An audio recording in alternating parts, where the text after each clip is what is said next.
Creators, story time today. Today, I am doing some work over here in Tampa, Florida at Card Party 3, which is a Pokémon festival put on by Pat Flynn. That's the backdrop. That's the backdrop. So I saw something happen today, and it was quite amazing, quite a moving situation. And I'm like, yeah, I'm gonna talk about that. Two things that came up major today. I'm forever saying you have to just start. You really need to just start. Never mind what you're afraid of. Never mind the skepticism or your previous thoughts, your past memories. You need to just start now. I watched a lady who was here at the conference for her first time. She sort of got dragged into it by her husband, metaphorically, not physically. And she was kind of not even wanting to be here, but in order to be supportive, she goes, okay, I'm going to start, collecting my first packs or whatever.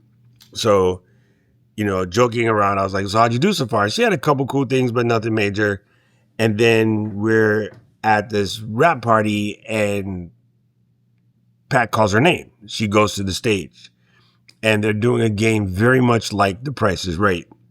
Well, she won in that event and she literally scored over $2,000 worth of cards in 3 cards.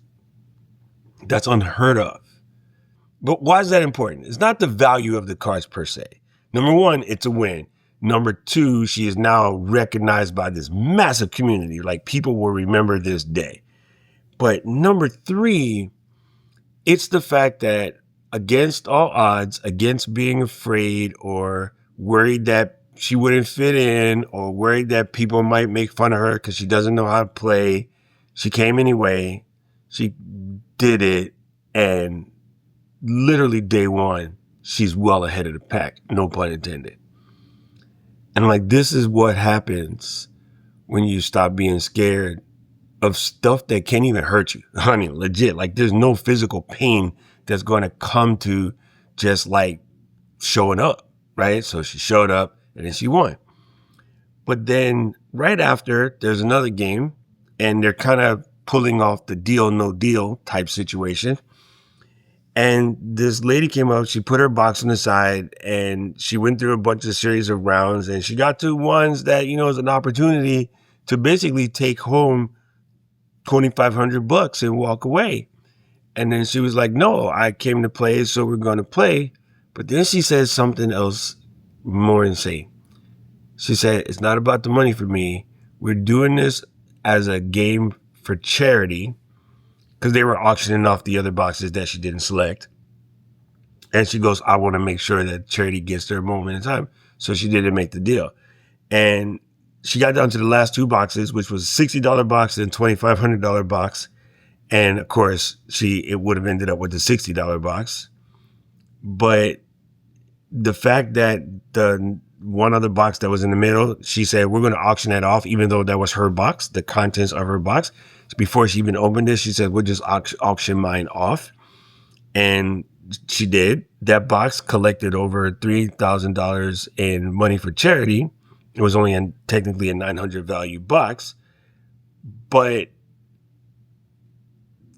I guess out of the kindness of her heart, from her showing that level of charity and altruism, Pat gave her like $500 anyway.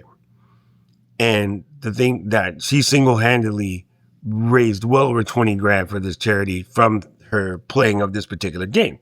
And again, not to get focused on the money, it's to be focused on the fact that she was willing to give at a cost of her own. She's a mom and she was here at the event with her kid. Her kid gets to see that it's not just about that and that charity is important. But in the end, they always say givers gain, right?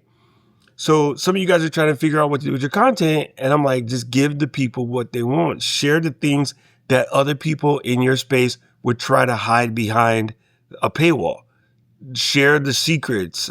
Teach people how to, better their lives, like in any way, shape, or form that you can, if that's your goal. And watch what a difference it makes.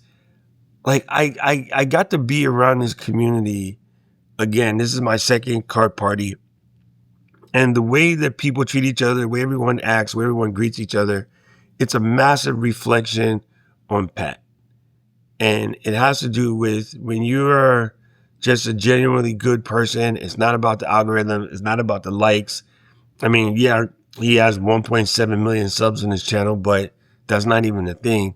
It's about the way he treats people, how generous he is with his time, like stops and signs autographs with people. It's crazy. Like, this is a very phenomenal thing. And I know, like, you guys are probably sick of hearing it, but somebody needs to hear what you got to say. And you holding it in is borderline selfish. I'm going to just say it. It's borderline selfish. You have this great, valuable information that you could share, and you're psyching yourself out because of ego. And it's funny because in our language, we think of ego as the cocky person, but it's more than just that. So yeah, story time day, because I'm like still giggly over watching what I saw tonight and just how incredible everybody is here at these events. The other thing, if you stuck around this long, I went to a booth and there's just cards on the table, cartoons printed on cardboard. And the question was to the dude, how much inventory do you have here? He said 12 million. I was like, what? Some of those packs, there's multiple packs inside a case. Those packs are like $2-3 grand a pop just to buy the pack before you even open it. And I was like, wow. Something about weighted and unweighted and heavy. The people who know, you know, like, it was just phenomenal to me. So I'm in a very like newbie to this mode, and still I'm just amazed at this community. It kind of makes me wish when I was in Japan, when Pokemon must have been about 5 years old at the time. And I was like, yeah, it's just cards. I'm not into that. I wish I had paid attention. I would be in a whole different spot. I probably would be doing this. So lucky for you guys, I'm here. Anyway, I don't need to hear this story. It was on my mind, so I'm going to tell it. That's just how it works. And it was quite incredible. And I hope it catches you in the right spots and sort of reminds you to do what you need to do. It reminds me that I need to continue to do what I do. So there is that. Right about now, the algorithm is going to show you another video and think you should watch. And I agree with you. The story time is over. I need to know everything. Who and the what and the where. I need everything. Trust me, I hear what you're saying, but act like it's new what you're telling me. I'm curious, George. I hop in the Porsche, it's 5 and a horse. I'm ready for war. I'm coming for throats to turn to a ghost. I need to know everything. Now you be surprised at the info you get is by letting them talk, so I'm letting them talk. Gotta keep quiet, maneuver in silence, then let them in, talk up their body.